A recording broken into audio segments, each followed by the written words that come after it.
Hello science students. We're here at a geothermal vent in northern Iceland. This smoke you see coming out of here is actually not smoke but steam.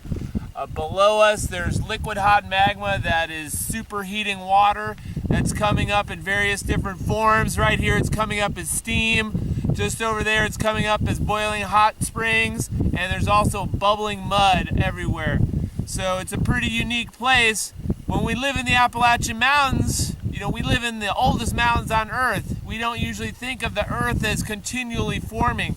But as you explore the Earth, you'll find places like Iceland that are only 17 million years old. They're forming every day. New magma is coming out, lava is cooling, forming new Earth.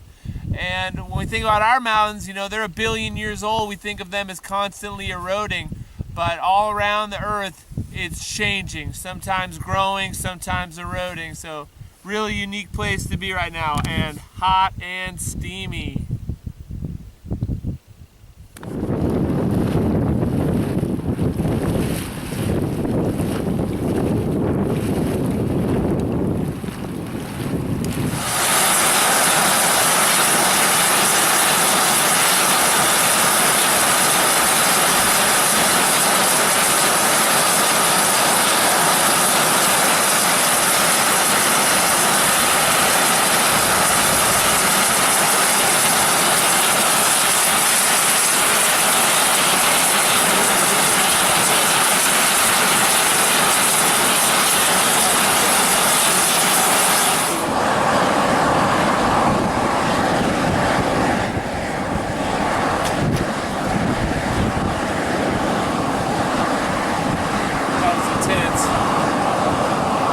Really strong like sulfur. It's really hot.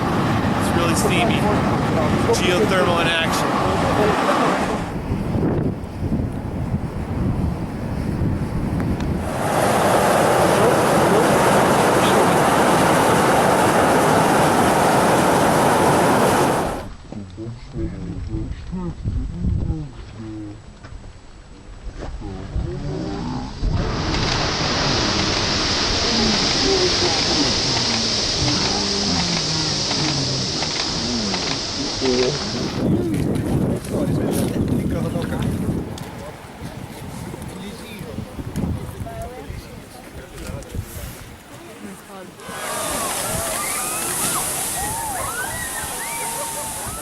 And what makes this park so unique to scientists is that we are actually standing in the mid-Atlantic rift.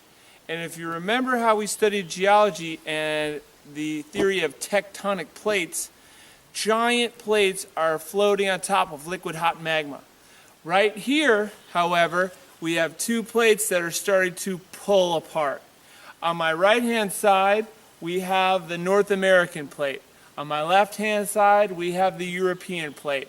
And they are slowly tearing apart, and that is what creates such dramatic volcanoes and hot springs and geysers and hot pots here in Iceland.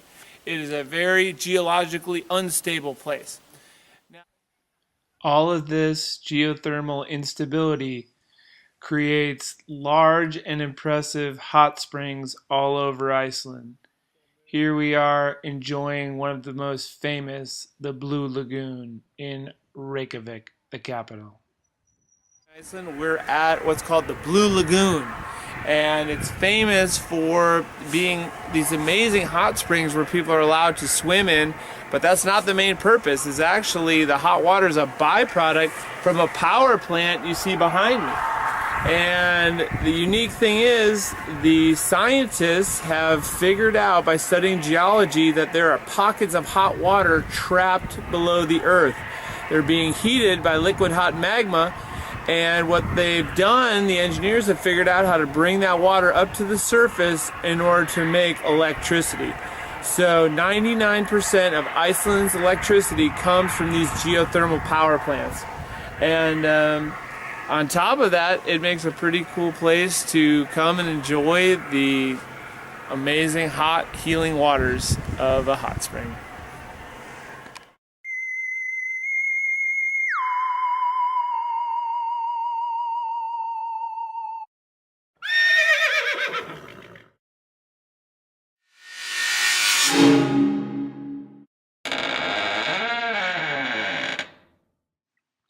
The first step in making electricity in a geothermal power plant is to drill a hole down to where the superheated water is. Step 2 is to bring that hot water up and let it release as steam. The steam then turns a turbine, and you can see in step 3 that that turbine will spin a magnet in a generator, making an electrical current. That electricity can then be put on the grid and brought to people's houses and businesses and schools. The water can then head to a cooling tower where it can cool down and then be either pumped back into the earth via the injection well in step 5, or in the case of the Blue Lagoon, pumped out into a giant swimming pool for all to enjoy.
So geothermal electrical energy production probably isn't for everyone in every situation. However, if you have access to extremely hot water heated by the earth, it's an absolutely amazing and clean source of renewable energy.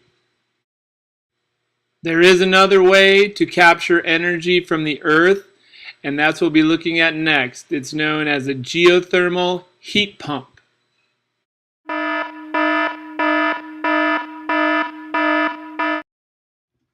If you've ever been in a cave, you'll understand how a geothermal heat pump works. When you go into a cave in the summertime, it feels nice and cool.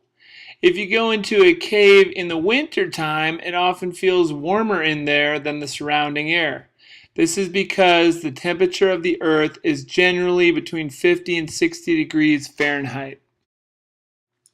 So, in a geothermal heat pump, water or a refrigerant moves through a loop of pipes.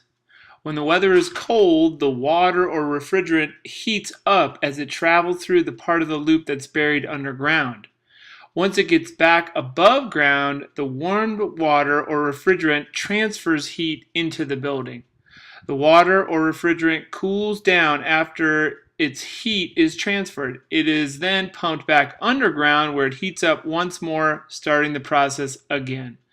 On a hot day, the system can run in reverse. The water or refrigerant cools the building and then is pumped underground where extra heat is transferred to the ground around the pipes.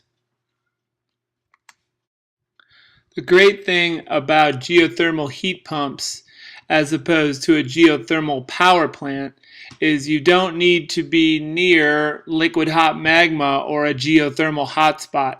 Anybody in North America could install one of these and save an enormous amount of energy and money heating and cooling their home.